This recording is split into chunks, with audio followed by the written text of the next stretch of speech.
Feels good to be live, right, Joe? All the way live. Nothing better than live, brother. Live and what? Live and direct as usual. You know what it is. Come on Direct. now. This is me, Okay. the king of live and direct, brother. The king you of live. really, you really got to be live more than anybody I know. Maybe I Brother, don't look, know. man, when it comes to being live and direct, I'm not saying I invented it, but I might have pioneered it. Okay. There might be Okay. something to that. We'll see. We'll see. I might, you definitely pioneering live and direct. I can I'm, I can I'm, co-sign I might need to that. I might need to copyright that live and direct. Because a lot of people say they're live and direct, but are they really live or are they direct? They got to be both at the same time. If you're not both at the same time, you're not anything.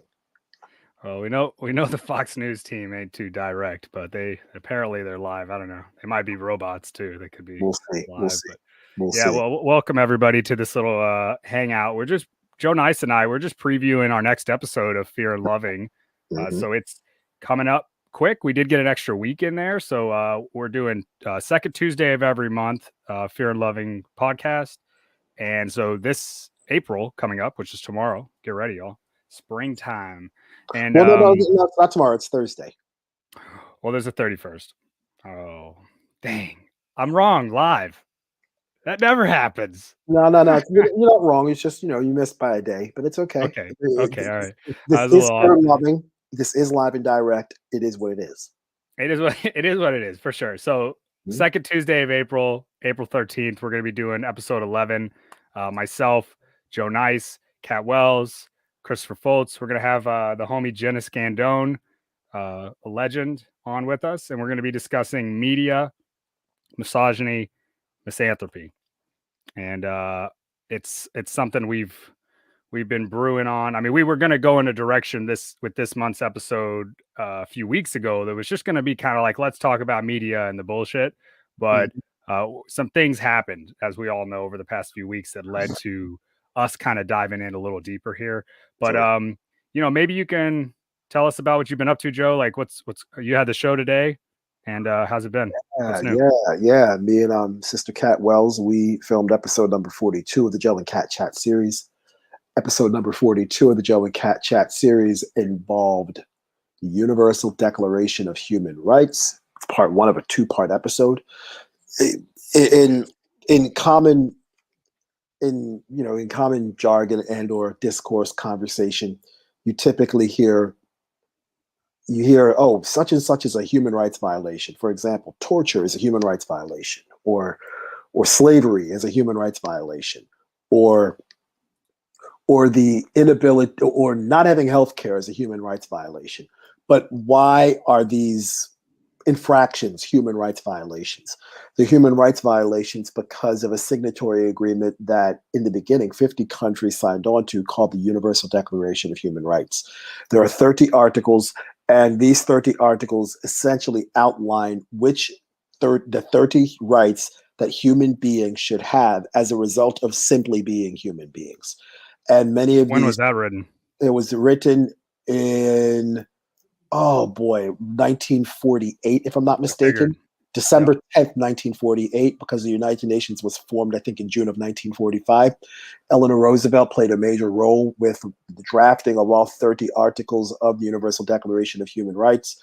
There's, quite honestly, many of these human rights, or many of these articles, are common sense, but as the philosopher Voltaire once said, common sense is not so common. So as a result, because human beings have a tendency to treat other people like shit, and we've seen that over not just years and decades and centuries, but quite honestly, millennia and or eons, we needed countries needed some sort of document to say, hey, this is how you treat people like human beings. So you don't enslave them, you don't torture them, you give them health care, you give them a social And security system, etc. And so you guys got a two-part show that went down today and next week, and you're drafting up some new one.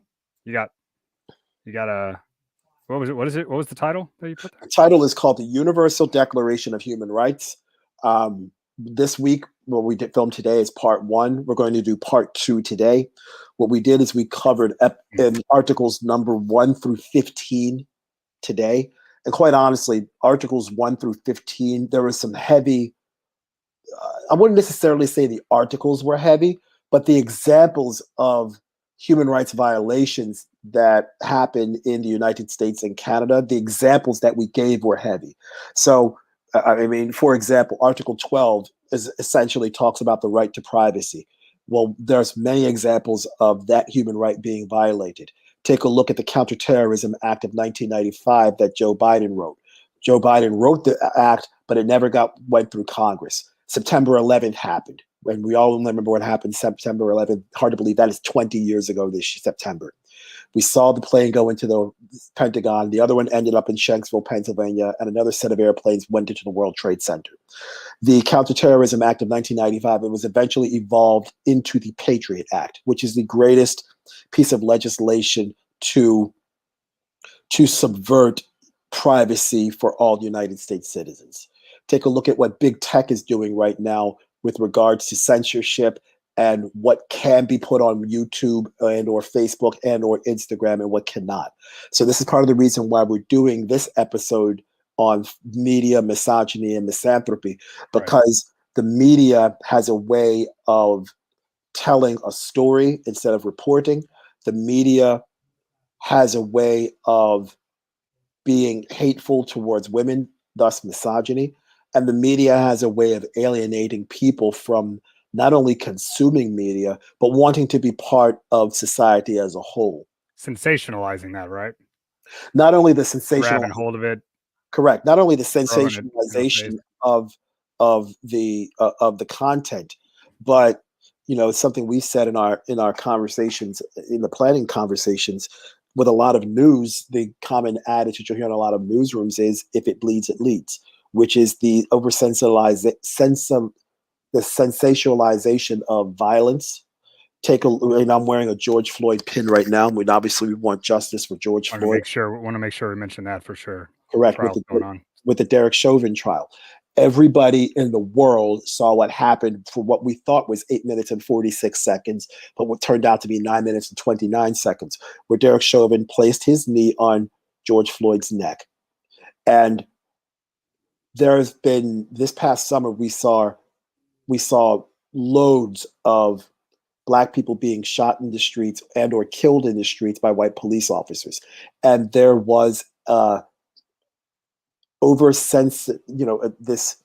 this oversaturation of violence that we saw in the streets, and not just with police killing Black people, but with police brutalizing protesters, Black Lives Matter protesters. We saw a lot of that this past summer, and we saw it over and over and over again.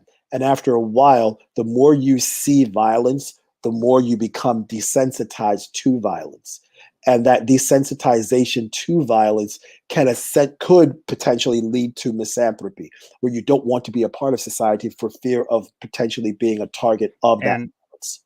And that misanthropy, as well as the misogyny that we know well, is a part of a lot of the hearts of the men in this country, in this patriarchy. Those two things are honestly they came to mind for us in a big way, I think, leading up to planning for this episode, due to the violence in Boulder, the violence in Atlanta. Correct. It's hard to just pick a couple of hateful and shitty things that human beings are choosing to be violent over, because I don't think it's just those two. We could throw racism in here as well, obviously.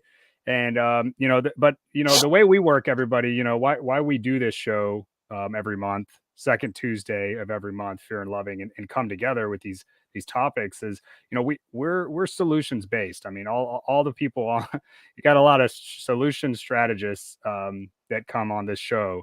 And so we'll be talking about some solutions at the end of the episode, as we usually do. And it's not easy. There may not be one right now, but discussing what we've come up with is a real solution that we can do together. And maybe we can all do this with our friends and our peers, and just everybody is talk about this. And I mean, there's a lot of healing that comes from talking about these traumas that we see in this country, but also a lot of potential good.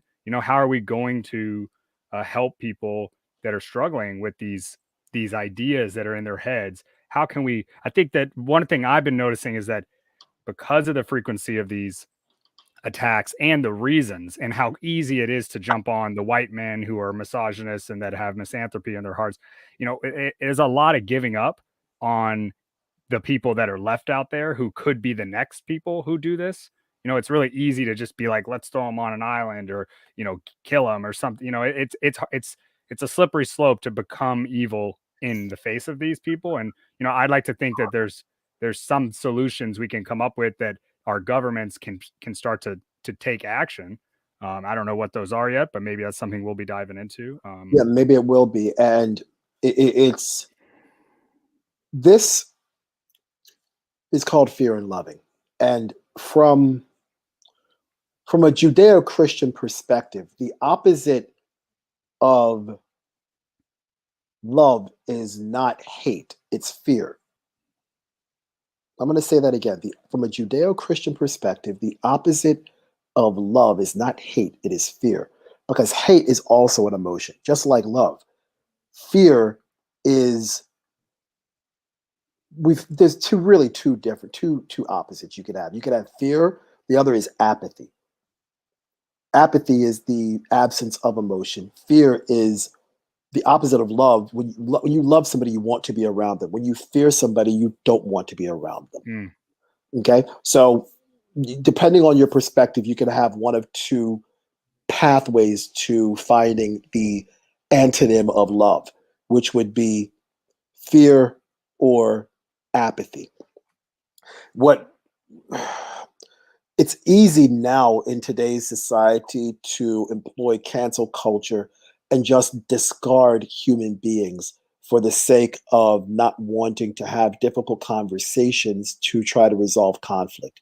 And as I've said in many of my conversations, love sometimes comes in the form of having difficult and uncomfortable conversations. Sure thing. So if in fact we're going to have some sort of reconciliation with people that we don't often speak with or have a disagreement with, what we must have is some sort of conversations where we can have some sort of common ground.